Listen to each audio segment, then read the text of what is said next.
숙여주세요. 숙여주세요. 앞에 다 숙여주세요.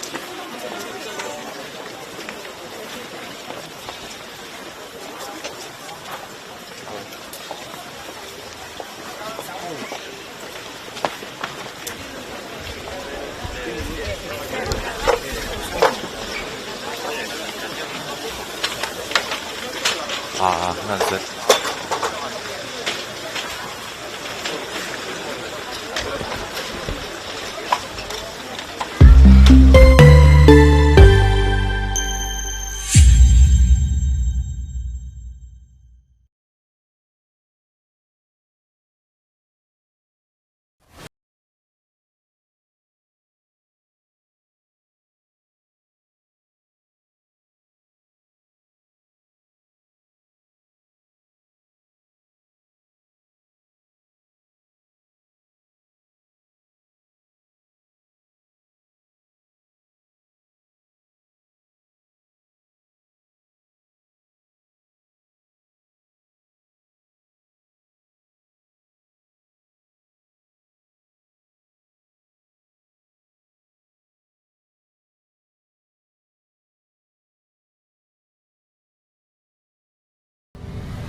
후쿠시마 오염수 방류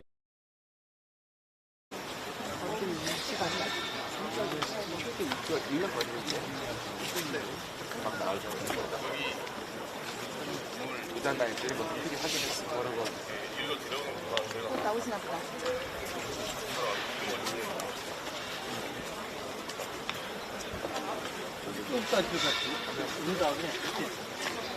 여기서 끝으로 40. 제가 59포인트. 여기까지 잘했습니다. 잘했습니다. 이런 것도 잘했습니다. 좋아야 되는 거죠.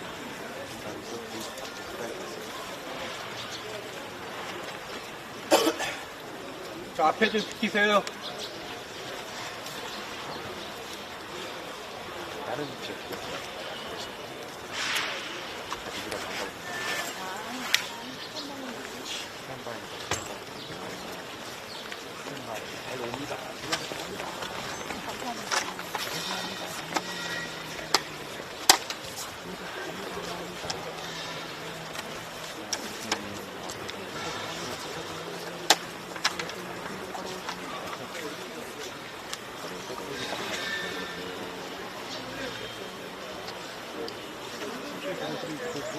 말려서 접어 넣어야 하고 나는 말리지 않고 이렇게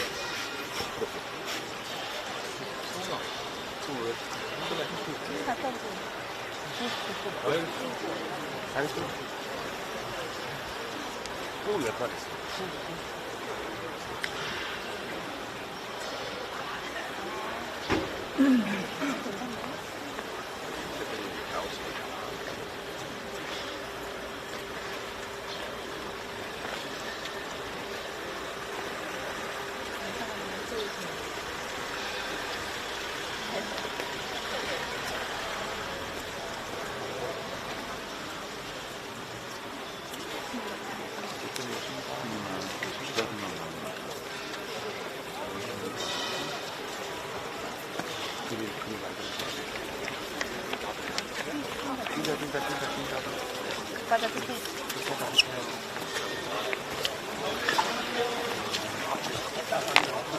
앉아주세요, 앉아주세요. 앉아요.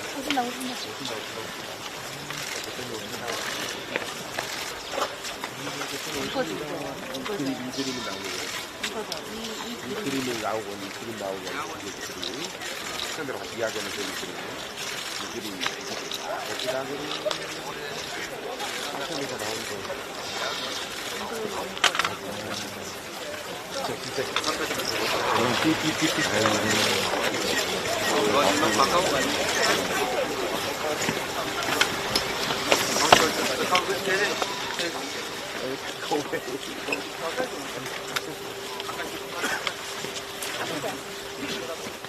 원래 내가 컨셉을 잘 모르겠는데 우리 학생들이 혹시 하실 말씀 있으면 좀 하셔도 괜찮을 것 같아요.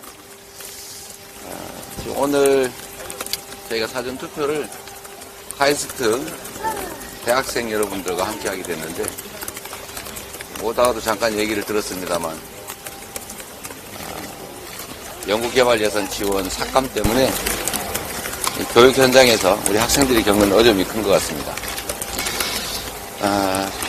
뭐 역사적으로 봐도 그렇고 현재도 그러한데 과학기술의 수준이 그 나라 국력을 결정합니다. 또 과학기술 부분에 대한 투자는 개인이나 민간 영역이 감당하기 어렵기 때문에 국가 공동체가 부담하는 것이고 하다못해 조선시대에도 나라 돈으로 과학기술을 장려하고 지원했습니다. 더군다나 지금은 과학기술의 시대가 됐습니다.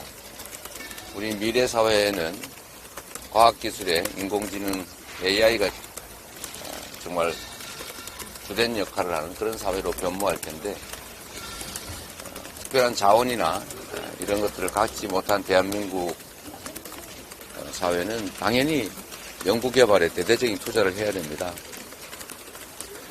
우리 부모님들도 사실 흉년이 들어도 우리 자녀들의 학업을 포기하게 하지는 않았죠. 논 팔고 밥 팔아가면서 소 팔아가면서 자녀들 대학 보내고 공부를 하게 한 것은 그게 유일한 길이었기 때문입니다. 그 덕에 대한민국이 지금 국제사회에서 인정받는 선진국으로 경제 강국으로 도약했습니다만 앞으로는 국가 차원의 과학기술 투자, 연구개발 투자가 절실하고 실제로 우리나라는 그렇게 해왔습니다.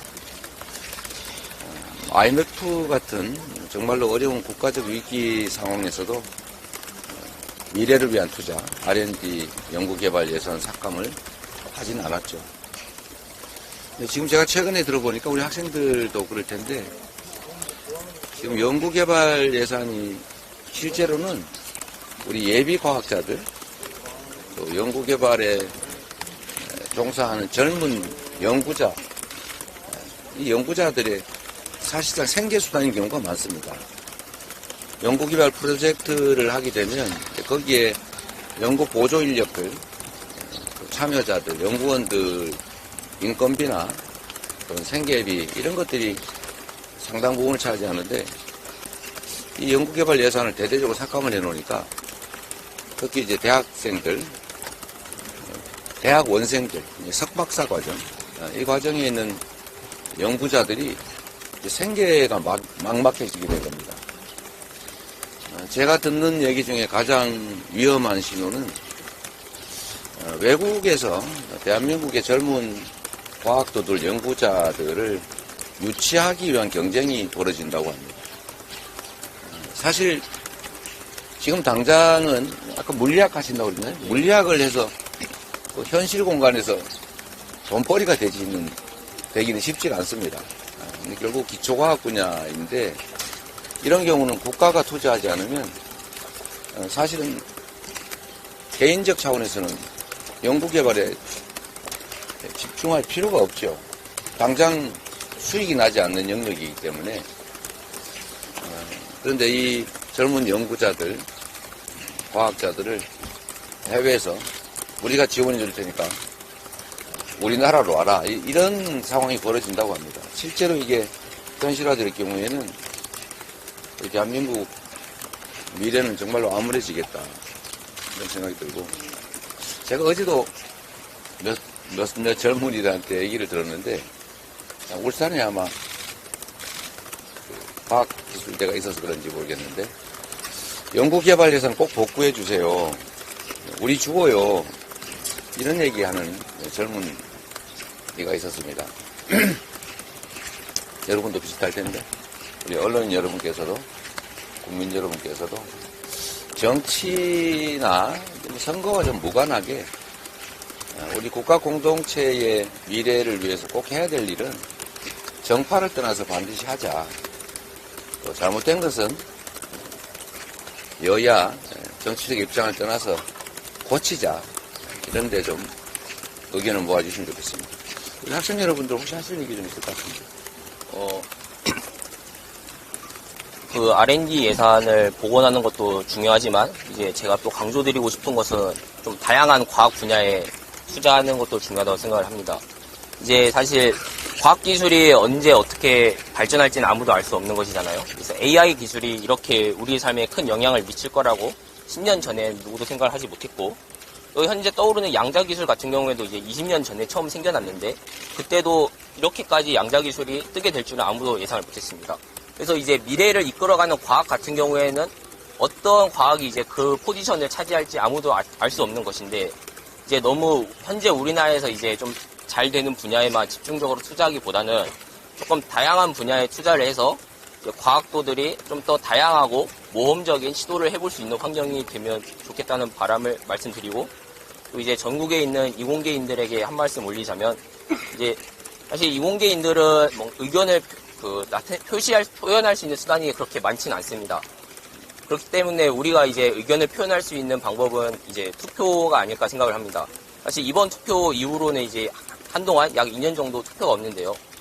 그렇기 때문에 정말 이제 중간고사도 코앞이고 그런 거 알고 있지만 사전 투표를 통해서 잠깐 시간을 내서 우리의 의견을 내주셨으면 감사하겠습니다. 감사합니다.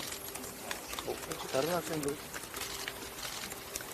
이럴 때 한번 사세요. 평소에 술 먹고만 하지 말고 안 하는 일이 많을 텐데. 대표님께서도 잘 말씀해 주셨고 다른 사고분께서도 잘 말씀해 주셨는데, 이게 과학기술도 그렇고 모든 게 연속성이라는 게 중요하지 않습니까? 그런데 이제 그런 것들에 계속 상처받은 일들이 많았던 것 같습니다. 우리가 그렇기 때문에 모두 특히 젊은 분들, 저희 동기나 같은 대학생분들께서 많이 투표에 참여해 주셨으면 좋겠다는 말씀드립니다. 감사합니다. 네, 또 다른 분 없어요? 말하세요. 이럴 기회. 아니, 이거 개별 방송이니까 그냥 얘기하면 돼, 마이크. 정치적 중립을 마이크는 마스크 보고 하면 안 돼? 안 돼? 정치적 중립을 유지하는 입장으로서 과학기술을 정치적으로 활용하는 것은 굉장히 좀 왜 과학기술인들에게 이런 카르텔이라고 하면서 왜 그냥 뭐 어떠한 구체적인 근거 없이 과학기술 연구원들의 예산을 삭감하고 아까 말씀하셨다시피 한국의 많은 연구자들이 해외로 떠나는 상황인데 좀 조속히 해결됐으면 좋겠고 이에 대해서 좀 많은 분들이 좀 다시 한번 생각해봤으면 좋겠다고 생각합니다. 또 다른 학생? 그러면 제가 좀 아까 우리 학생도 말씀하셨습니다만 젊은 과학도들이 생계 문제, 또 미래 비전 문제 때문에 해외로 떠난다는 얘기를 본인들도 하지 않습니까? 이건 정말로 심각한 겁니다. 또 한 가지 이런 문제도 있는데 아까 이 학생이 말씀하셨던 것 같은데 미래 과학 분야 중에서 어떤 부분이 실용적으로 도움이 될지는 아무도 모른다. 그래서 민간 영역에서는 과학기술 중에서도 당장의 실제 수익에 도움이 되는 투자만 합니다. 성공 가능성이 높은 분야에 투자를 하게 되는데 사실 국가 R&D 지원은 성공 가능성이 낮지만 필요한 모든 영역에 투자를 해야 됩니다. 말씀하신 대로 어떤 영역이 정말 실용적으로 변할지 알 수가 없으니까요. 그런데 우리나라의 R&D 투자가 이제 정부 입장에서 관리가 좀 편하게 하려고 평가 시스템이 연구를 성공했냐 못했냐를 기준으로 평가를 하고 있습니다. 우리나라처럼 연구 개발 성공률이 높은 나라가 없다고요. 그건 좋은 게 아닙니다. 그건 최악입니다. 실패한 연구를 많이 하게 해야 됩니다. 물론 실패하기 위해서 하는 건 아니지만 실패할 수밖에 없는 영역의 것들을 공공이 만든 것이기 때문에 필요한 부분에 연구를 하고 실패하고 끊임없이 연구하고 거기서 뭔가를 새롭게 발견하는 이런 연구 개발은 민간이나 기업에서는 할 수 없는 부분입니다. 그래서 연구자들이 제일 어려워하는 부분이 이 행정비용. 자꾸 뭘 이렇게 자세히 써라고 그런다고 그래요. 돈 어디다 썼냐? 왜 썼냐? 연구하는 것보다 이 행정 처리 시간이 더 많이 든다 이런 얘기가 나올 정도고 또 한 가지는 왜 실패했냐? 낭비 아니냐 이런 이상한 관료적 생각을 한다고 합니다. 연구는 실패하는 게 당연하다. 성공하기만 하는 거는 정부 국가 예산으로 지원하지 않아도 민간 영역에서 다 하지요. 그래서 그런 부분에 대한 고려도 좀 해주고 그래서 이 연구개발 영역에 낭비가 많다라는 이유로 예산을 삭감하는 건 정말로 무지한 행위다. 라고 말씀드립니다. 어쨌든 여러분 아침 시간 내주셔서 고맙고요. 우리 선배들이 지금 당장 아마 지금 4학년이라 곧 내년에는 진학해서 이제 대학원생으로 석사과정 하게 될 텐데 이 석박사 과정에 들어가면 이제 당장 연구개발가 문제가 됩니다. 생계비를 월 얼마 정도씩을 지원받는데 그게 거의 절반으로 삭감됐다고 해요. 올해부터.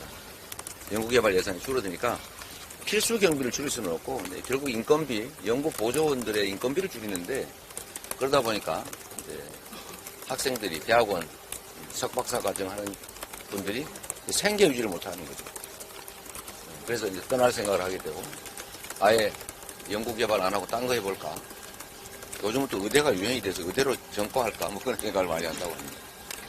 슬픈 현실인데 어쨌든 국가가 우리 젊은 과학자들 좌절하지 않게 했으면 좋겠고 대한민국이 과학기술을 중시하는 과학기술 강국으로 발전해 나갔으면 좋겠습니다. 결국 우리 국민 여러분께서 정하시는 것이고 또 사전투표 열심히 하셔서 본투표에 혹시 일이 생겨서 투표 못하는 수가 있기 때문에 사전투표 오늘 내일 많이 해주시기를 부탁드립니다. 주권을 포기하면, 투표를 포기하면 포기한 것만큼 소수 기득권자들의 몫이 됩니다. 이 젊은 과학도들을 위해서도 이 나라 미래를 위해서도 포기하지 말고 투표해 주시기를 부탁드립니다. 네. 대표님, 여기 대전 중구에서 사전 투표를 하게 된 의미하고 민국사 전망 좀 해주세요. 대전에서 투표를 한 의미는 제가 지방 순회 중이라 달리 할 곳이 없어서 하기도 하지만 어쨌든 대전은 지금 보시는 것처럼 연구도시 아닙니까? 그래서 우리 연구개발 예산 삭감 문제도 사실은 우리 대단한 국민들의 관심사이기도 하고 우리 또 카이스트 학생들 입틀막 당한 카이스트 학생들과 함께 과학기술의 중요성, 또 정부 정책의 이 무지함, 뭐 이런 것들을 좀 지적하고 싶었습니다. 근데 의석전망 말씀들을 많이 하시는데, 저희는 지금 여당에서도 지금 말씀하고 계신데, 약 5, 60곳, 저희 분석으로는 49곳 내지 50곳, 어쨌든 그쪽 얘기로는 한 60곳, 5, 60곳이 접전지, 박빙의 승부가 날 수밖에 없는 접전지다 이렇게 얘기하고 있습니다. 저희도 동감합니다. 동감하고 이 5, 60석의 향배에 따라서 저희는 국민의힘이 과반수를 차지하는 이제 더불어민주당이 과반수를 놓치는 상황도 발생할 수 있겠다. 그런 위기감을 여전히 가지고 있습니다. 저는 뭐 언제나 말씀드립니다만 우리 국민들께서는 왕이나 지배자를 뽑는 게 아니고 국민들의 삶을 개선하고 국가 발전을 책임질 국민의 대리인을 뽑는 것이다. 국민의 일꾼을 뽑는 것이다. 그렇기 때문에 충직하게 국민을 위해서 위임된 일을 잘 처리하는 그런 정치인, 정치 집단을 선택하셔야 된다고 말씀드립니다. 그게 민주당일 수도 있고 아니면 제3당일 수도 있고 국민의힘일 수도 있죠. 그런데 최소한 저는 잘하고 못하고에 대한 평가를 분명하게 해야 정치가 국민들을 위해서 선의의 경쟁을 하게 된다는 말씀을 드립니다. 지난 2년간 국민의힘 정권이, 윤석열 정권이 잘했다. 또는 이 정도 충분하다. 계속해도 괜찮다라고 생각하시면 지지하시는 거고, 이건 아니다. 멈춰야 한다. 새로운 길을 가야 한다라고 하면 경종을 울려줘야 되는 것 아니겠습니까? 그거는 어느 쪽을 지지하느냐 마느냐 문제와는 좀 다릅니다. 우리는 왕을 뽑은 게 아니고 지배자를 뽑은 게 아니기 때문에. 그래서 저는 잘했냐 못했냐, 내가 무슨 당을 지지하느냐 다음 문제고, 정말 이 상태가 계속 바람직하냐 아니면 바꿔야 되느냐, 이 부분에 좀 집중해 주시길 부탁드립니다. 전망은 사실 무의미하다고 생각합니다. 전망은 지금 현재로는 주로 여론조사를 가지고 전망들을 하는데, 이 여론조사는 그냥 구도를 보여주는 것 정도지, 거의 비슷한 경우, 오차 범위 내인 경우, 이게 한 50곳 된다는 것인데, 이런 경우는 투표를 많이 하는 쪽이 이기는 거죠. 투표하면 이기고, 포기하면 지는 거죠.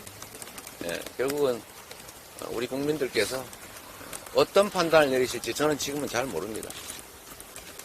의석수가 어떻게 될지도 저는 알 수 없고, 다만 저희는 간절하게 더불어민주당이 과반을 놓치는 순간에 국민의힘이 과반을 차지할 경우에 생길 수 있는 상황을 우리 국민 여러분께서 상상해 봐 주시기를 부탁드립니다. 정말로 위기의 상황이다 이 말씀드립니다. 말 시작한 김에 조금 더 할까요? 사전투표율이 지금 동시간대 역대 최고로 나왔는데 이거에 대해서 어떻게 보시는지 궁금합니다. 저도 뭐 정확하게는 해석을 못 하겠는데 아마 우리 국민들의 높은 관심을 보여준다고 생각합니다. 그리고 구조적으로 저는 이게 뭐 선거에 대한 관심도 높아진 거 있겠지만 이 사전투표 제도가 매우 편리한 제도이기 때문에 결국은 사전 투표 비율이 올라갈 수밖에 없습니다. 경험을 해보면 투표날 줄 서서 정말 딱 정해진 자리에 자기 주거지에서만 투표하는 것하고 아무 때나 시간 될 때 아무 곳에서나 지나가면서 투표할 수 있는 거 비교하면 너무 편리하지 않습니까? 그렇기 때문에 저는 당연히 사전 투표 비중이 경험적으로 점점 올라갈 거다라고 이제 생각하고 있는데 그 점도 한 요인일 겁니다. 그러나 이번에는 해외 교민들 투표가 사상 대한민국 역사상 최고치를 찍었다고 합니다. 그런 비슷한 상황이 국내에서도 벌어질 수도 있겠다.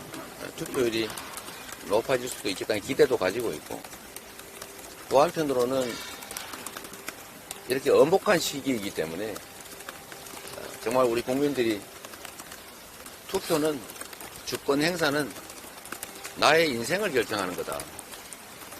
우리 자녀들의 미래를 통째로 결정하는 거다라는 생각으로 많이들 투표해 주시고 또 사전 투표에 많이 참여하시는 게 또 투표날 또 혼잡을 피해서 혹시라도 생길 수 있는 투표를 못할 사정도 예방할 수 있으니까 편리하게 오늘 내일 중으로 많이 투표해 주시길 부탁드립니다. 다음 일정도 있어요. 네, 고맙습니다. 이재명!